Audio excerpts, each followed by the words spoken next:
Hello കൂട്ടുകാരെ, കുറേ ദിവസമായില്ലേ നമ്മൾ കണ്ടിട്ടല്ലേ? അപ്പോൾ കുറച്ച് ദിവസമായി ഞാനൊരു കുക്കിംഗ് വീഡിയോസൊക്കെ ചെയ്തിട്ട്.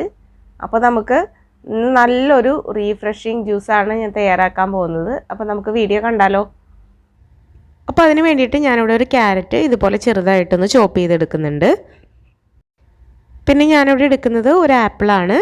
ആപ്പിളിന് പകരമായിട്ട് മുന്തിരിയും നിങ്ങൾക്ക് എടുക്കാവുന്നതാണ് കേട്ടോ. അപ്പോൾ ആപ്പിളും നമുക്ക് ഇതുപോലെ ചെറുതായിട്ടൊന്ന് കട്ട് ചെയ്തെടുക്കാം. ആപ്പിളും കട്ട് ചെയ്തെടുത്തിട്ടുണ്ട്. ആപ്പിളിന് പകരം ഗ്രേപ്സ് എടുക്കുന്നതാണ് ഏറ്റവും ടേസ്റ്റ് കേട്ടോ. അപ്പോൾ അതേ ഇതിലേക്ക് ഞാനൊരു ചെറിയ കഷ്ണം ഇഞ്ചിയും കൂടെ ചേർത്ത് കൊടുക്കുന്നുണ്ട്. ഇതൊരു റീഫ്രഷിങ് ജ്യൂസ് മാത്രമല്ല, ഒരു ഹെൽത്തി ആയിട്ടുള്ള ജ്യൂസും കൂടിയാണ്.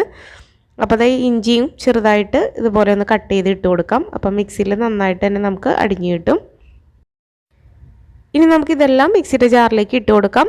നമുക്ക് മധുരത്തിന് ആവശ്യമായിട്ട് ഒരു 2 ടേബിൾ സ്പൂണോളം പഞ്ചസാരയും കൂടി ചേർത്ത് കൊടുക്കാം. മധുരമൊക്കെ നിങ്ങൾക്ക് ആവശ്യത്തിന് ചേർത്ത് കൊടുക്കാം. മധുരം ഇട്ടില്ല എന്ന് വെച്ച് കുഴപ്പമൊന്നുമില്ല. അപ്പോൾ ആപ്പിളിന് പകരം ഗ്രേപ്സ് എടുക്കുകയാണെങ്കിൽ നല്ല ഒരു ടേസ്റ്റ് ആയിരിക്കും. ഇനി നമുക്കിതിലേക്ക് ആവശ്യത്തിന് വെള്ളം ഒഴിച്ചു കൊടുക്കാം. ഇതൊന്ന് മുങ്ങിക്കിടക്കാൻ ആവശ്യത്തിനുള്ള വെള്ളം ഒഴിച്ചു കൊടുത്താൽ മതി. നല്ലതുപോലെ ഞാനിപ്പോൾ അടിച്ചെടുത്ത് കൊണ്ടുവന്നിട്ടുണ്ട്. ഇനി നമുക്കിതിലേക്ക് കുറച്ചും കൂടെ വെള്ളം ഒഴിച്ചു കൊടുത്തിട്ട് ഒന്നും കൂടെ ഒന്ന് അടിച്ചെടുത്ത് കൊണ്ടുവരാം. അപ്പോൾ നമ്മുടെ ജ്യൂസ് റെഡി ആയിട്ടുണ്ട്.